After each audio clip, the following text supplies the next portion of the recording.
What if Atlantis was never a myth, but a forgotten memory buried deep within humanity's soul? What if the true collapse wasn't caused by a flood, but by something far more dangerous, the loss of sacred connection? Plato left clues. The Egyptians whispered truths. And Thoth didn't write metaphors. He recorded memories. What you're about to hear is not fiction. It's an echo from a time before time, heard only by those who are ready, because those who once walked the lands of Atlantis can still feel the call, and they know the return won't be seen with the eyes, but felt in the soul.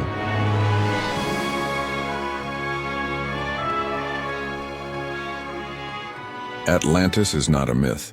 It's a suppressed memory. Why are we so deeply fascinated by Atlantis even with no proof? Why does its name echo through books, dreams, films, and intuition across the globe? Perhaps because it's not a legend, but a suppressed memory encoded in the human collective. What we call myth may be a distorted fragment of truth, a truth erased, manipulated, and buried with time. What if Atlantis wasn't invented, but forgotten? Plato didn't write about Atlantis as a metaphor. He described its geography, culture, values in astonishing detail. And he claimed this knowledge came not from imagination, but from ancient Egyptian priests, guardians of time and truth. In Hermetic Wisdom, nothing is ever truly lost. Everything vibrates. Everything remains. Atlantis didn't vanish. It simply shifted to a higher plane, waiting to be remembered by those who feel. Maybe that's why you're here. Maybe you're not learning, you're remembering. Global memories of the fall. Why every culture tells the same story. How is it possible that cultures oceans apart tell almost the exact same story of a sacred land swallowed by water? The Mayans spoke of Aztlan. Hindu scriptures describe Lemuria. The Egyptians remembered Zep-Tepi, the time before the pharaohs. Aboriginals, Polynesians, Pacific Islanders, all share legends of advanced civilizations that sank beneath the sea. These cultures never communicated with one another, and yet the narrative is the same. A highly evolved people in harmony with cosmic law who fell due to imbalance. Authors like Graham Hancock argue these aren't myths, they're spiritual archaeology, echoes from a forgotten era, encrypted in myth, preserved in symbols and waiting for the right frequency to awaken them. What if Atlantis wasn't an exception, but the final golden age before a great fall? And if so, the real question isn't just what happened, but are we repeating it now? Thoth, Atlantis, and the children of light, guardians of forgotten knowledge. He's known as the Egyptian god of wisdom, writing, and magic. But Thoth wasn't a myth. He was a real being, and his origins weren't of this earth. They were Atlantean. According to the Emerald Tablets, Thoth was one of the children of light, a race of spiritually advanced beings who mastered the laws of the universe.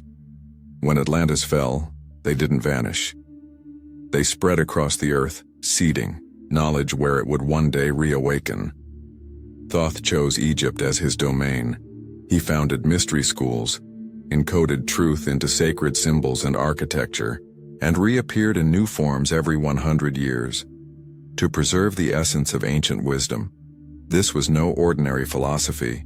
It was a science of consciousness, using sound, crystals, light, and vibration to heal, communicate, and align with the divine.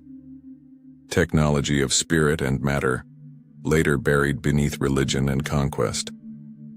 Over time, Thoth's presence became myth, but for those who remember, he still speaks. Through dreams, synchronicities, and moments of deep inner knowing. Because the children of light never left, they simply waited to be recognized.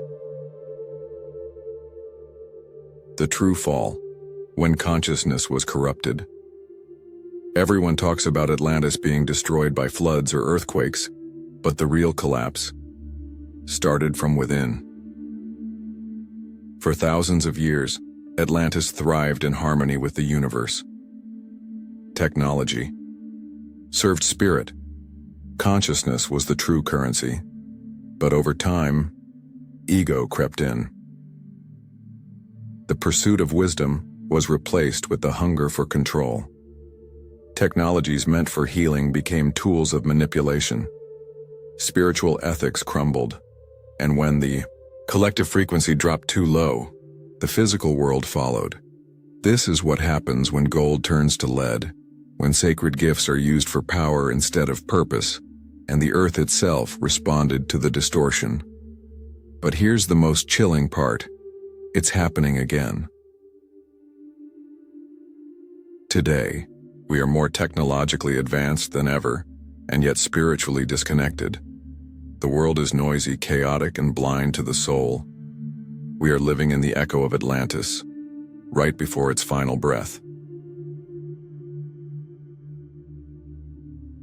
What Atlantis was really like: sacred technology and celestial order.